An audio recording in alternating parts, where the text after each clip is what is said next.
this, like, you might have a view, but I know we as divorcees or people that are separated, we go through phases, and I guarantee you your view on it changes with different phases. I know it's been that way for me. You have like a core belief that I think it's hard to ignore, but then there's phases. There's like the early broken phase where you just want to fuck everything around because you feel so broken. Or there's those that are like, nope, I'm just gonna hold off until I find the right guy. But maybe then you've switched, and then maybe you go through a phase of really being religiously believing in, waiting, and then maybe you don't. Maybe you kind of fall away from the Lord. I don't know, but I know this, like, it's hard to just stick to that one same belief. And I've learned this, like, because I know for me it's a phase. It's a phase thing. Sometimes I look at it differently. And I just learned not to beat myself up about it. It's my body and my life. I get to make my own decisions with it. But I do need to know that sex can be dangerous for many reasons, not just like for the obvious, like STDs and pregnancy, unwanted pregnancies and stuff. And believe me, that enters in my story a couple times. But dangerous in the sense of it can really sway you into like things you shouldn't really be swayed into, or blind you into ignoring red flags, because you now have this chemistry that's like a drug. Let's the next word is drugs. Dating, dicks, and drugs. But instead of drugs being the regular kind of drugs, we'll say sex is the drug. It turns into a drug, does it not? Right? I know you're agreeing with me on this one. It turns into a drug, because what happens when you orgasm, or even close to it, not even half to orgasm, you get the same release of dopamine as you do when you get high on drugs. So, hello, it's the same thing as doing heroin is fucking somebody, okay? It really is. Sorry, that was a rude word to use, having sex with somebody. But it really is dangerous in that way, don't you think? It's D for dangerous, right? Because when we're a parent and we're trying to make good decisions for our kids' sake, and we're fucking someone that's really good in bed, right? And maybe he starts to be abusive. Let's take that word out. It's thrown around too much. Maybe he starts to be kind of a jerk to you. Oh, maybe he's a dick to you, right? Maybe he's asking you all the time where you're going, what you're doing, and it's not really his business. Maybe he starts saying you're cheating when you're not. Maybe he stops calling you randomly and then doesn't answer your calls. Maybe he just mistreats you. I don't know. But you know what?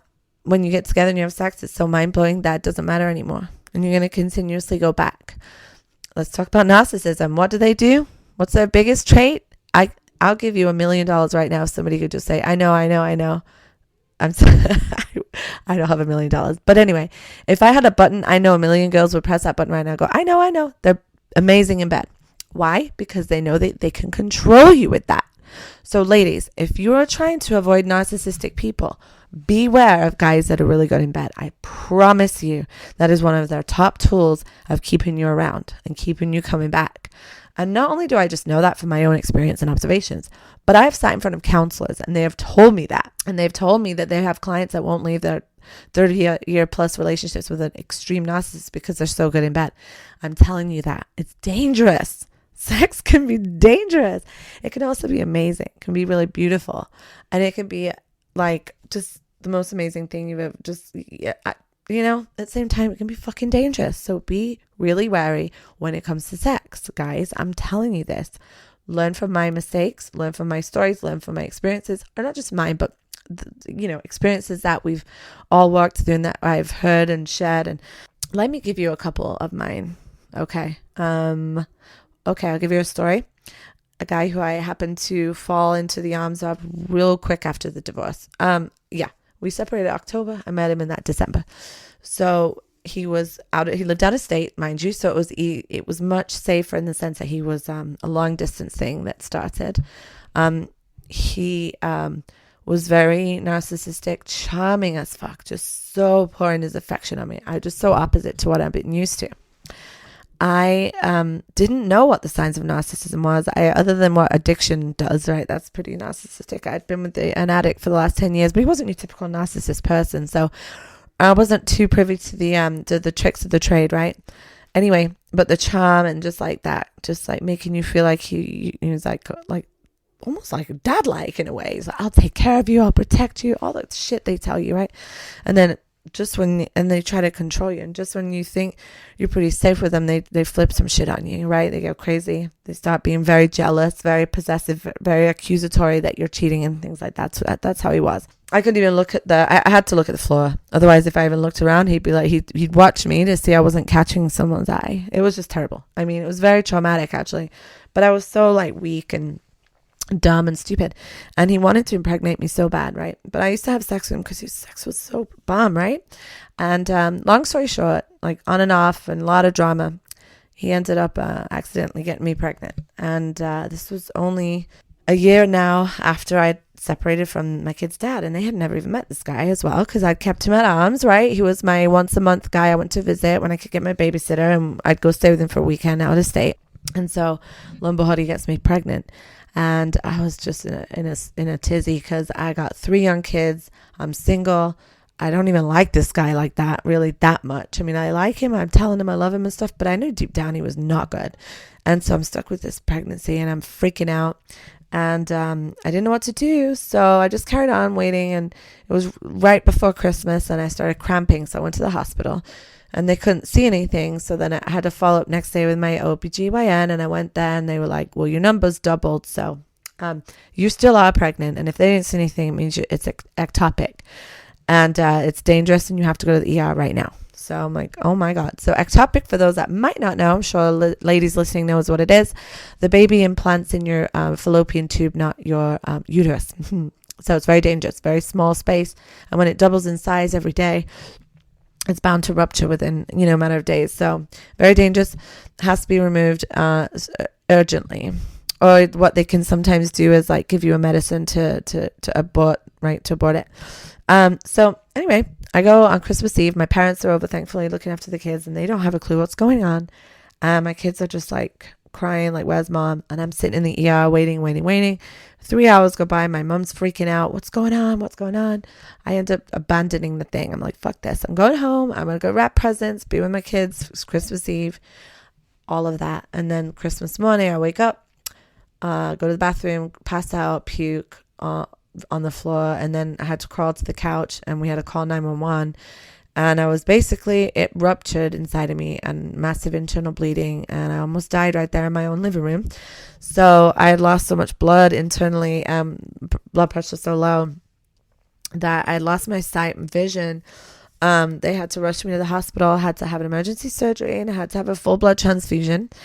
I'm not a victim or anything. I'm not trying to make anyone feel sorry for me. That was Christmas Day, by the way. I was in the hospital for 2 days on Christmas.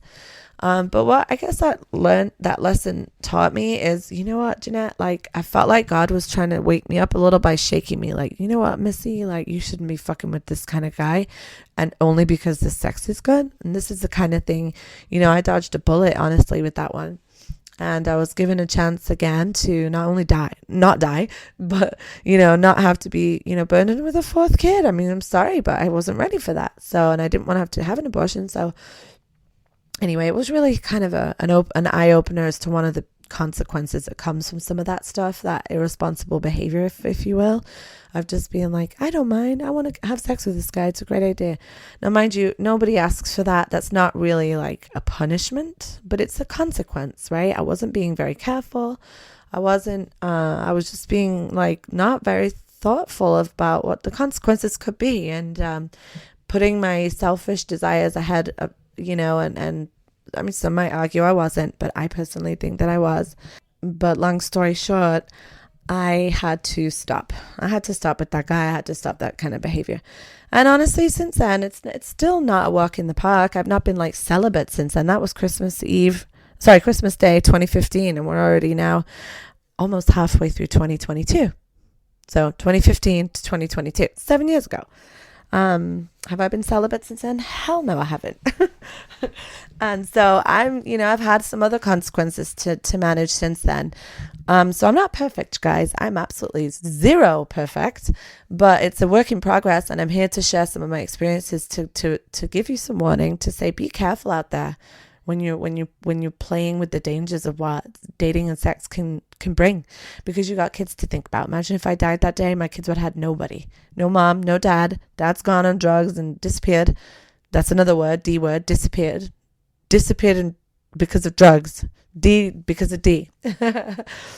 Ooh, so many D's. Anyway, I just realized that, honestly, sometimes it's not that important. We can find fun in other things, but we are at the end of the day human. And so we're going to want that. We're going to desire it. And it's like, how do we manage through that in a healthy way? I personally think we should give ourselves goals. And one of the things I did do that was really good, I did this dating, they call it conscious dating workshop. My friend was a dating coach. And I really got to do some deep diving into what healthy dating looks like. And some of the traits, that you need to look for in a person when you're online dating or what have you. And she always says it's kind of like an interview. And she had us do this one task where we had to, and you guys should do this, write a list of all the things why you broke up with your husband or, significant other. All the things why it didn't work. Like, for example, number 1, financially irresponsible. Number 2, cheating and lying. Number 3, terrible liar. Whatever. Just the things that really were the core issue as to why your relationship ended. And then flip them around. And make sure that they call this the non-negotiables list. Flip it around. So when you're dating somebody at the beginning, make sure, if I've got on my list that financial responsibility or like lack of it was a problem, that they are financially responsible and decent with money or have some money, or if they do, whatever money they have, they manage it well. Make sure that there's, really look out to make sure they're honest and they're not liars, right? I mean, that takes some time to see, but honest. Maybe one thing was like they had a horrible relationship with their parents, and that caused a lot of things. Do they have a great relationship with their parents? If they do, then great. That's non-negotiable. So it's some of these things that once we realize somebody's crossed off this non-negotiable list, we should walk away. And that's why she always said, don't have sex at the beginning. Wait as long as possible, because once you start having sex and messing with the D while you're dating, you can then start being blinded to those non-negotiables that you're really working hard to try to not ignore, right? It's good advice, ladies. I'm not telling you this from my own style. I learned this from a dating coach and things I've read everywhere.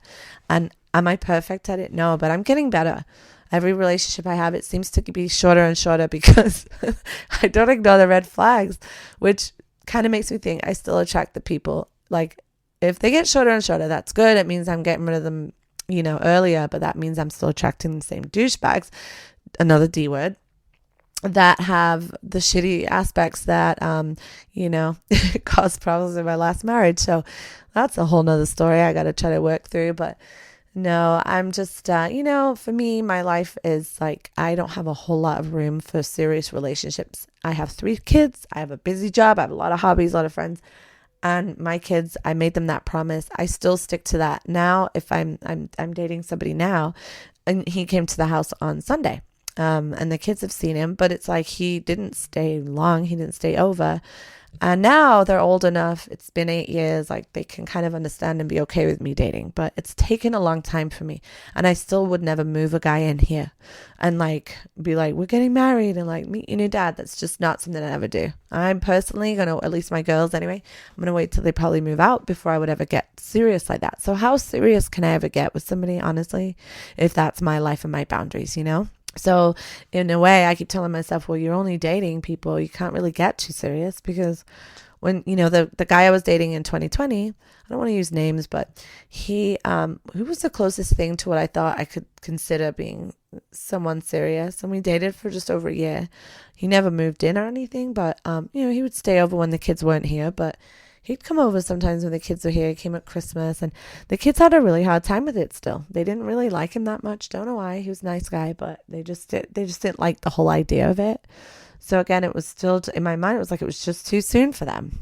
I don't know. Everyone's got their own journey with it, but I'm sure a lot of you can relate out there that have been through some dating situations. I know a lot of my friends that I've spoken to, struggled with it too. Like my friend Nancy, who was on my second episode or third episode. You guys have heard her talk. She shared with me that same struggle with her kiddos and how they've really had a hard time welcoming her significant others into the home. It's really difficult for them. It sort of represents, they already feel a little, I think kids from broken home and stuff, they feel a lot more needy, right, with the parents. And, a spouse or